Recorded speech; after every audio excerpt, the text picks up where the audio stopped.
Stage پر تشریف فرما علماء اکرام و معزز سامعین حضرات، السلام علیکم ورحمۃ اللہ وبرکاتہ۔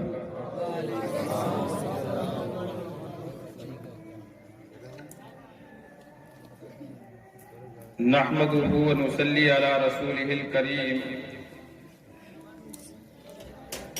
اما بعد فاعوذ باللہ من الشیطان الرجیم، بسم اللہ الرحمن الرحیم۔ یا ایہا الذین آمنوا اتقوا اللہ وکونوا مع الصادقین۔ صدق اللہ العظیم وبلغنا رسولہ النبی الکریم ونحن علی ذالک لمن الشاہدین والشاکرین والحمد للہ رب العالمین۔ آئیے حضرات، کچھ کہنے اور سننے سے پہلے آپ اور ہم سب مل کر سب سے پہلے آقا نامدار مدینے کے تاجدار حضور احمد مجتبی محمد مصطفیٰ صلی اللہ تعالی علیہ وسلم کی بارگاہ میں درود شریف کا نذرانہ پیش کریں۔ پڑھیے اللہم صلی علی سیدنا وعلی آل سیدنا و مولانا محمد کما تحب و ترضى بأن تصلی علیہ صلاة و سلاما علیک یا رسول اللہ، صلاة و سلاما علیک یا رسول اللہ۔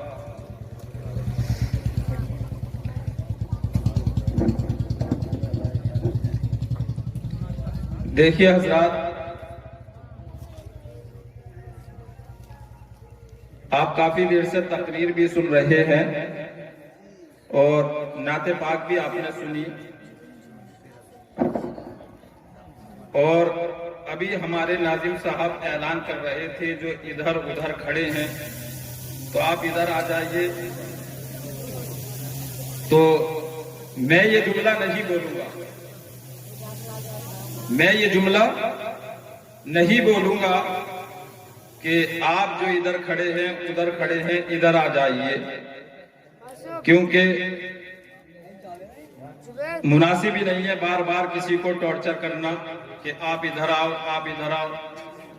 اگر زبردستی کر کر کسی سے کوئی کام کرایا تو کیا کرایا؟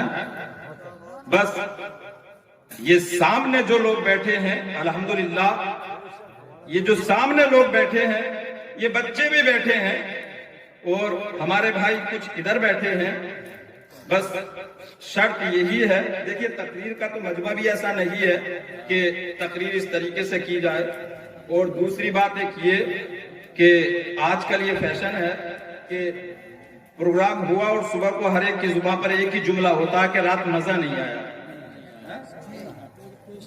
اور دوسرا جملہ ہوتا ہے کہ رات مزہ آیا۔ تو بھائی دیکھیے، مزہ آنا نہ آنا یہ کوئی دوسرا پروگرام نہیں ہے۔ تقریر کا مقصد ہوتا ہے نصیحت، اس کو دوسرے الفاظ میں بولتے ہیں، دوسرے الفاظوں میں وعظ۔ وعظ کا مطلب ہوتا ہے لوگوں کو نصیحت کرنا۔ اب جو نصیحت کر رہا ہے اس کا کام ہے کہ نصیحت کرے، اور جو نصیحت نہیں لینا چاہتا تو نہیں لے۔ اور یہ کس کے لیے؟ اللہ اور اس کے رسول کے لیے صرف۔ اس میں بات مزے کی نہیں آئے گی۔ آپ صبح کو کہیں کہ مزہ آیا یا نہیں آیا، وہ بات الگ کی ہے کہ آپ کو مزہ آئے یا نہیں آئے۔ ہماری گارنٹی نہیں ہے کہ آپ کو مزہ آئے یا نہ آئے۔ نصیحت کا مطلب ہوتا ہے کہ اللہ اور اس کے رسول کا پیغام قوم تک پہنچانا، نہ کہ ہنسی مذاق کرنا۔ دوسرے پروگرام بہت ہوتے ہیں ہنسی مذاق کے، تو آپ سننے کے اگر موڈ میں ہیں، بس آپ 5 ہی کافی ہیں۔ یہ سامنے والے ہی کافی ہیں، سائڈ والے چھوڑ دو۔ میرے لیے یہ 5 ہی سامنے جو بیٹھے یہ کافی ہیں۔ میں دعا کرتا ہوں اللہ رب العزت کی بارگاہ میں کہ اگر جو ہم نے بولا، اگر کسی ایک بات پر بھی کسی کا ایک کا بھی عمل ہو گیا تو ہو سکتا ہے کہ اسی کے صدقے میں اللہ رب العزت ہماری سب کی مغفرت فرمائے۔ تو ہمیں اعلان لگانے سے سبحان اللہ کہتے رہو، الحمدللہ کہتے رہو، کانوں کو نیچے کرو، نیند آتی رہے، کیا فائدہ اس چیز سے؟ تو دیکھیے جتنی دیر بھی میں یہاں پر آپ کے سامنے حاضر ہوں، الحمدللہ میں پوری کوشش کروں گا. دیکھیے ایک عالم کی، ایک مفتی کی یہ ذمہ داری ہوتی ہے کہ وہ قوم کو کچھ بات بتائے، نہ کہ اس کو ہنسائے. جہاں اس کو ہنسانا ہو تو ہنسا بھی سکتا ہے، اور جہاں اس کو رلانا ہو تو رلا کر. یہ ہنسی کی محفل نہیں ہے کہ آپ سوچیں کہ ہنسی ہوگی، مذاق ہوگا. نہیں، یہ اللہ اور اس کے رسول کی محفل ہے. تو تاکہ ہمیں پتا چلے کہ اللہ رب العزت نے ہمیں کس لیے پیدا فرمایا ہے. تو اسی نیت سے آپ لوگ بیٹھیں الحمدللہ. جتنی بھی دیر، زیادہ دیر نہیں، جتنی بھی دیر آپ یہاں پر بیٹھے ہیں تو ایسا نہیں ہے کہ آپ کو اس کا ثواب نہ ملے گا. اللہ رب العزت اس کا اجر آپ کو دنیا میں بھی عطا فرمائے گا اور آخرت میں بھی عطا فرمائے گا. یہ علماء اکرام ہیں، میں ان کے نام تو نہیں جانتا. جو لوگ یہاں سے اٹھ کر جا چکے ہیں میں ان کے نام جانتا ہوں. اللہ رب العزت سب کی، جنہوں نے تقریر کی، نعتیں پڑھی، اللہ رب العزت ہماری ان کو سب کو قبول فرما کر اور اسی کے صدقے میں اللہ رب العزت ہماری مغفرت فرما. یہ کوئی اللہ کی ذات سے بعید نہیں ہے. ہو سکتا کہ یہاں پر رات میں ٹھنڈ میں بیٹھنا ہی ہمارا یہی قبول ہو جائے. اللہ اسی کے صدقے میں ہماری مغفرت فرما دے. تو انشاءاللہ امید ہے کہ آپ لوگ توجہ سے سننا. میں سمجھا کر ہی بولوں گا، آپ یہ نہ سوچیں کہ میں تیز تیز بولوں گا. نہیں، آپ توجہ سے سنیں گے تو انشاءاللہ کوشش یہی کروں گا کہ آپ کے کانوں تک وہ بات صحیح پہنچ جائے. کہ ہو سکتا ہے کہ آپ کی وجہ سے ہی اللہ رب العزت ہماری بھی مغفرت فرمائے. کوئی کسی کی گارنٹی نہیں ہے. کبھی آپ سوچیں کہ سفید کرتا، لمبی ٹوپی، ڈائریکٹ جنتی، کوئی پتہ نہیں کسی کا. اپنا حال میں خود جانتا ہوں میں کتنا گنہگار ہوں. آپ کسی سے میں پوچھو، آپ اپنا حال خود جانتے ہو کہ آپ کتنے گنہگار ہیں. ہر بندہ یہ بھی جانتا کہ میں کتنا نیک ہوں اور یہ بھی جانتا کہ میں کتنا گنہگار ہوں. تو آئیے سب سے پہلے درود پاک کا نذرانہ پیش کرتے ہیں. پڑھیے اللہم صلی علی سیدنا وعلی آل سیدنا و مولانا محمد کما تحب و ترضى بان تصلی علیہ. صلاۃ و سلام علیک یا رسول اللہ، صلاۃ و سلام علیک یا رسول اللہ. پیاسے رہ جاؤ گے ساقیے کوثر کو چھوڑ کر، پیاسے رہ جاؤ گے ساقیے کوثر کو چھوڑ کر، چاہے پی جاؤ 7 سمندر نچوڑ کر. پیاسے رہ جاؤ گے ساقیے کوثر کو چھوڑ کر، چاہے پی جاؤ 7 سمندر نچوڑ کر. اور کتنا بلند ہو گیا مٹی کا آدمی، کتنا بلند ہو گیا مٹی کا آدمی، رشتہ رسول پاک کے قدموں سے جوڑ کر، رشتہ رسول پاک کے قدموں سے جوڑ کر. دنیا میں کس سے پوچھئے عظمت رسول کی، دنیا میں کس سے پوچھئے عظمت رسول کی. قرآن دے رہا ہے شہادت رسول کی، اور رکھتا ہے جو بھی دل میں محبت رسول کی، اور رکھتا ہے جو بھی دل میں محبت رسول کی. حاصل اسی کو ہوگی شفاعت رسول کی، حاصل اسی کو ہوگی شفاعت رسول کی. اور وہ کوئی اور ہوگا جو اپنا ایمان دے دے گا، وہ کوئی اور ہوگا جو اپنا ایمان دے دے گا. نبی کا چاہنے والا نبی پر جان دے دے گا، اور تلاوت کر کلام پاک کی ہو جائے گا اندازہ. نبی کون ہے اس کا پتہ قرآن دے دے گا، نبی کون ہے اس کا پتہ قرآن دے دے گا. تو دیکھیں حضرات الحمدللہ یہ لوگ ادھر سے اٹھ کے آ رہے ہیں. ممکن ہے کہ انہی کے صدقے میں اللہ رب العزت آپ کی اور ہماری سب کی مغفرت فرما دے اگر کسی بات پر ان کو عمل ہو گیا. بات صحیح ہے نہیں ہے؟ تو دیکھیے بات کو میں شروع کرتا ہوں. اللہ رب العزت کا بڑا ہی احسان ہے ہم لوگوں کے اوپر. دیکھیے جو آیت کریمہ میں نے تلاوت کی ہے اسی پر بات چلے گی، لیکن میں کوشش یہ کروں گا کہ ابتدا سے لے کر جتنا بھی ہو سکے کہ آپ کو سمجھ میں آئے. تو دیکھیے اللہ رب العزت کا بڑا احسان ہے ہم لوگوں کے اوپر. اتنا بڑا احسان کہ ہم راتوں دن عبادت کرنے کے بعد، نماز پڑھنے کے بعد، کلام پاک کی تلاوت کرنے کے بعد اگر چاہیں کہ اس کا شکر ادا کر دیں تو شکر ادا نہیں کر سکتے. اتنا بڑا احسان ہے پروردگار کا ہم لوگوں کے اوپر. کیا احسان ہے اللہ رب العزت کا ہمارے اوپر؟ کہ سب سے پہلے اس نے ہمیں انسان بنایا. توجہ سے سننا، میری توجہ بھی آپ کی طرف ہے کہ سب سے پہلے اس نے ہمیں انسان بنایا. کتنا بڑا احسان فرمایا. کچھ اور بھی تو بنا سکتا تھا، حیوان بھی بنا سکتا تھا، پتھر بھی بنا سکتا تھا، پودے بھی بنا سکتا تھا. نہیں، کیا بنایا؟ کہ انسان بنایا. اور اس سے بھی بڑا احسان پروردگار کا یہ کہ اس نے ہمیں انسان تو بنایا ہی، لیکن مسلمان کے گھر میں پیدا کیا. بولو، دیکھو سمجھ میں آ رہی نہیں آ رہی کہ اس نے ہمیں انسان بنایا. انسان تو بنایا ہی لیکن مسلمان کے گھر میں پیدا فرمایا.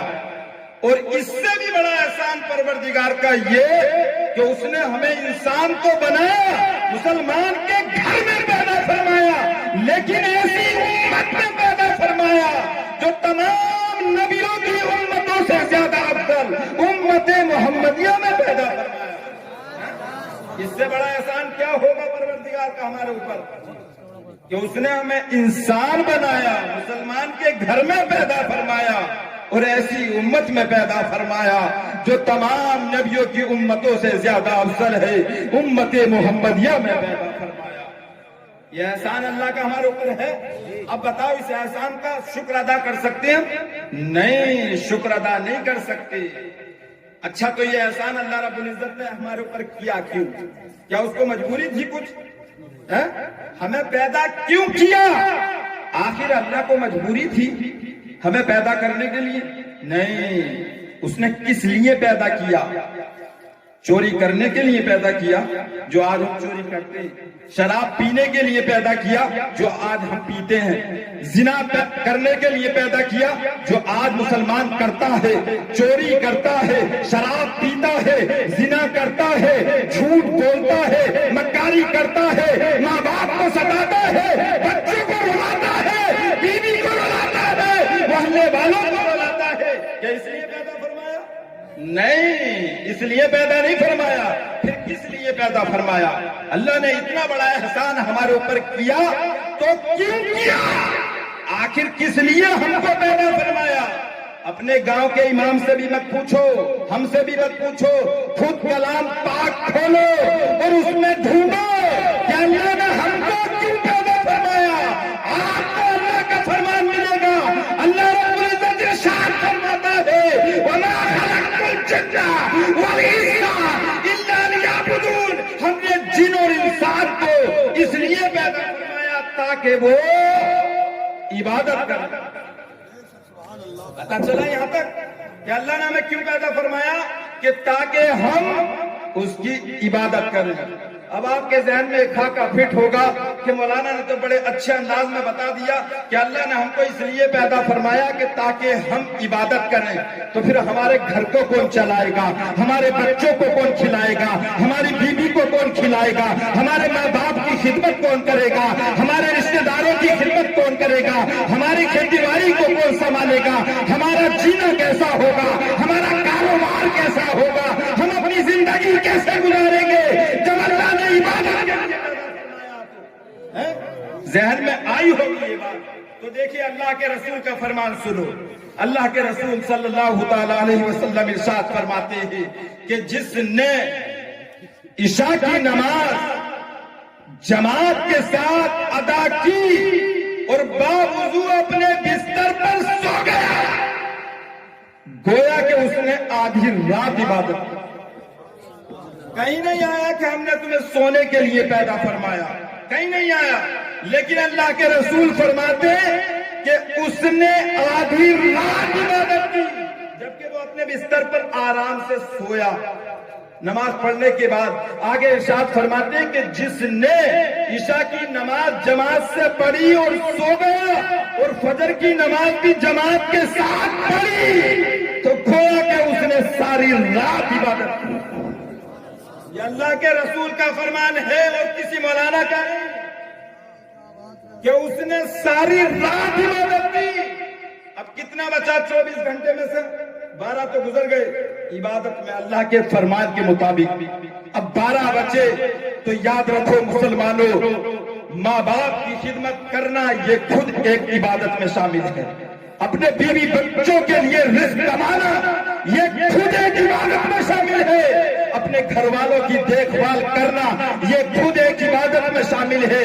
تو یاد رکھو مسلمانوں، جب تم اپنے کاروبار پر گھر سے نکلو تو بزرگوں نے اپنی کتابوں میں لکھا، محدثین نے حدیث کی تشریح کرتے ہوئے لکھا کہ جب کوئی بندہ اپنے گھر سے قدم نکالے کمائی کے لیے، اگر اس کے ماں باپ زندہ ہے اور اگر دونوں زندہ نہ بھی ہو، ایک ہو، تو اس کی دعا لے کر اپنے گھر سے قدم نکالے اور نکالتے وقت اس کی نیت یہ ہو کہ اللہ اے پروردگار ایسا کام کروں گا کہ جس سے تو اور تیرا حبیب راضی ہو جائے، ایسا کام نہیں کروں گا کہ جس سے تو اور تیرا حبیب ناراض ہو۔ سارا دن تم رزق کماؤ، 5 ٹائم کی نماز پڑھتے رہو، اور جب تم اپنے گھر واپس آؤ گے تو سارا دن آپ کا عبادت میں لکھا جائے گا۔ کمائی بھی ہو گئی، بیوی بچوں سے محبت بھی ہو گئی، ماں باپ کی خدمت بھی ہو گئی، اور ادھر 24 گھنٹے ہمارے عبادت میں بھی گزر گئے۔ گزرے نہیں گزرے؟ بات سمجھ میں آ رہی ہے آپ کے؟ بھئی 24 گھنٹے اللہ کا فرمان تھا کہ ہم نے تمہیں کس لیے پیدا فرمایا؟ کہیں نہیں آتا کہ اس لیے فرمایا، اس لیے فرمایا، نہیں، اس لیے فرمایا کہ عبادت کرو۔ اب عبادت کیسے کریں؟ اپنا رزق نہ کمائیں، اپنے بیوی بچوں کو نہ دیکھیں، تو اس کا بھی حل نکال دیا کہ اس طریقے سے اپنی زندگی کو گزارو تاکہ تمہاری زندگی اللہ کے فرمان کے مطابق گزر جائے۔ تو ہمارے 24 گھنٹے گزرے یا نہیں گزرے؟ 24 گھنٹے پیارے اسلامی بھائیوں ہمارے گزرے۔ اب یاد رکھو، اب آتے ہیں اس آیت کی طرف کہ جس کی میں نے تلاوت کی، توجہ چاہوں گا۔ اللہ رب العزت کلام پاک میں ارشاد فرماتا یا ایھا الذین آمنوا اتقوا اللہ۔ یہ فرمان کس کے لیے؟ یہ اللہ کا فرمان کس کے لیے ہے؟ غیر مسلم کے لیے۔ گاؤں میں ہے شاید غیر مسلم، اس لیے ان کے لیے نہیں ہے، کسی عیسائی کے لیے نہیں ہے، کسی پنجابی کے لیے نہیں ہے، جو سکھ ہوتے ہیں۔ تو پھر یہ فرمان کس کے لیے ہے؟ یہ آپ کے لیے ہے، یہ ہمارے لیے ہے، یعنی جو اللہ پر ایمان ہے، یہ ایمان والوں کے لیے، ایمان والوں سے ہٹ کے، یہ ایمان والوں کے لیے اللہ کا فرمان ہے۔ یا ایھا الذین آمنوا اتقوا اللہ، اے ایمان والوں تم اللہ سے ڈرو، تم اللہ سے ڈرو، اور کس کے ساتھ ہو جاؤ؟ وَكُونُوا مَعَ الصَّادِقِينَ، سچوں کے ساتھ ہو جاؤ۔ اب آپ سوچیں گے سچے کون ہیں؟ دیکھو میں اپنی طرف سے کچھ نہیں بتاؤں گا، میں کوشش یہ کروں گا کہ آپ کے سمجھ میں آئے اور جو اللہ کا فرمان ہے وہ سمجھ میں آئے۔ اس سے کہانی تو میں کہیں سے بھی اٹھا کے بول سکتا ہوں، لیکن ایک عالم کی اور مفتی کی یہ ذمہ داری نہیں ہے کہ کہیں سے کہیں کو اٹھا کر، کہیں سے کہیں کو اٹھا کر پبلک کو بتائے۔ آپ سمجھ رہے ہیں، اس لیے آپ کو میں کوشش کروں گا کہ اللہ کا فرمان ہی آپ کو سناؤں، رسول اللہ کا فرمان ہی آپ کو سناؤں۔ میں مزے کے چکر میں نہیں ہوں کہ آپ کو مزہ آئے یا نہ آئے۔ لگاتار میں 15 منٹ چیختا رہوں، آپ کو مزہ ہو سکتا آئی جائے، صبح کہیں گے بہت اچھے انداز سے چیخ رہے تھے، مزہ آ گیا، واہ، سمجھ میں آیا یا نہیں آیا؟ مزہ آ گیا، واہ۔ مسلمان یہ تیری شان نہیں ہے، مسلمان کی شان یہ نہیں ہے۔ تو دیکھو پیارے اسلامی بھائیو، یا ایھا الذین آمنوا اتقوا اللہ وکونوا مع الصادقین، کس کے ساتھ ہو جاؤ؟ سچوں کے ساتھ ہو جاؤ۔ سچے کہاں ہیں؟ سچے کون ہیں؟ کس سے پوچھیں ہم؟ آپ ہر روز نماز میں الحمد شریف پڑھتے ہیں ایاک نعبد و ایاک نستعین اہدنا الصراط المستقیم صراط الذین انعمت علیہم، یا پڑھتے ہیں، لیکن اس کے مفہوم میں جب آپ جائیں گے ایاک نعبد، اس کا معنی اور مفہوم یہ ہوگا کہ اے اللہ ہم تیری ہی عبادت کرتے ہیں اور کسی کی نہیں، اور کوئی تیری عبادت کے علاوہ کوئی اور لائق ہی نہیں ہے کہ جس کی ہم عبادت کریں، صرف تیری ہی عبادت کرتے ہیں، ایاک نعبد و ایاک نستعین، اور ہم مدد بھی صرف تجھ سے ہی چاہتے ہیں، اور کوئی اس لائق نہیں ہے کوئی ہماری مدد کر دے، ہم صرف تجھ سے ہی مدد چاہتے ہیں، اس کا معنی اور مفہوم یہ ہوگا۔ اور اسی آیت کی تفسیر میں مفسرین اکرام لکھتے ہیں کہ اگر کسی کو ایک جوتا جو پہنتے ہیں اس میں ایک اندر چمڑا لگا ہوتا ہے، اس کا ذکر کیا مفسرین اکرام نے، اس کا ذکر کہ اگر کسی کو اس کی بھی ضرورت ہو تو وہ اور کسی سے طلب نہ کرے بلکہ اس کی بھی تمنا خدا سے کرے۔ اس کی اوقات کیا ہوتی ہے چمڑے کی، کہیں بھی پڑا مل جائے گا، تب بھی مفسرین اکرام کہتے ہیں کہ اگر کسی کو اس کی بھی ضرورت ہو تو کسی اور سے تمنا نہ کرے بلکہ اللہ رب العزت سے تمنا کرے۔ ایاک نعبد و ایاک نستعین اہدنا الصراط المستقیم صراط الذین، ہم کو کس کا راستہ چلا؟ سیدھا راستہ چلا۔ کون سا راستہ؟ اہدنا الصراط المستقیم صراط الذین انعمت علیہم، کہ جس پر تو نے انعام عطا فرمایا۔ کس کا راستہ چلا ہمیں؟ کہ جس پر تو نے انعام عطا فرمایا۔ وہ انعام والے کون ہیں؟ وہ کون لوگ ہیں انعام والے؟ کہ جس پر اللہ رب العزت کا انعام ہوا۔ کسی سے مت پوچھو، کہیں مت جاؤ، دوسری آیت پر جاؤ۔